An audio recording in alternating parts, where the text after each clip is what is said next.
De visser. Samen met mijn vader leef ik neven de Maas. Dat was in een tijd dat de Maas nog schoon was. En rijkelijk neven de kant te begroeid. Einig het eieren man zoet op een heurtje, waar men de dakpannen op deed drugen, met een grote visgeert in de heng in het water te kijken.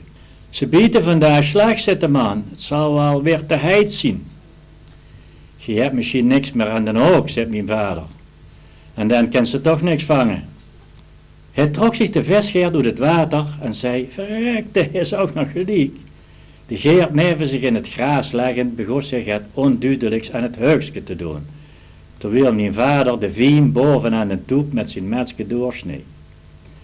De man deed zijn bril recht op zijn naas en smeet, nou wat hij doch, de viem weer in het water. Nadat hij zo in een tijd had zitten kijken, trok hij wie een wilde zijn geert te log in en zei, verdomme, dat moet een dikke zijn geweest, ze heeft mich de viem en al kapot getrokken.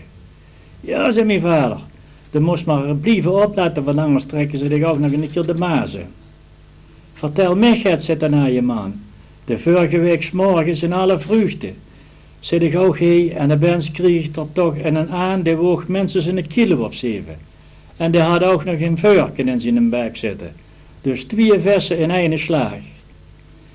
Hij kost mijn vader natuurlijk niet bij achterblijven. En hij vertelde dat hij 2 weken geleden een snoek had gevangen. Die was zo zwaar dat zijn visgeert gans krom ging staan. Toen zwiepte hij die ineens uit het water, vloog over zijn kop heen en houde achter hem een haas van 6 kilo. Mors doe het. En dan wil ik toch wel vertellen dat ik ten oom even wegbleef. Voorzichtig trok mijn vader de afgesneden viem naar zich toe en hij frommelde zich dat in de tas. Kom jong, zei hij tegen mij, we lopen nog een stuk verder, dan komen we straks heen nog wel een keer neven om te kijken wie het geit had. Een paar 100 meter verder was een puinplaats van een klooster, waar die al hun rommel en kapotte beelden neerkieperde.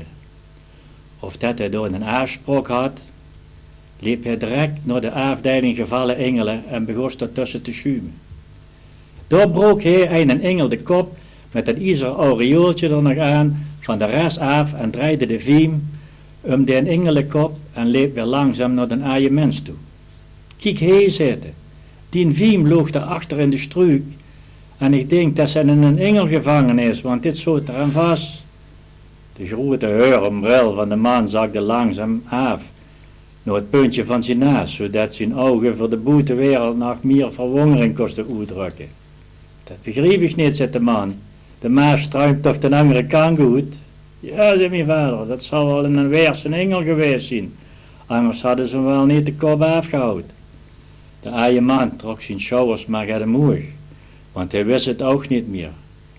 Kom jong, zei mijn vader, we gaan op huis aan, het loopt tegen etenstijd. Vanavond eten we, ik denk, knieën.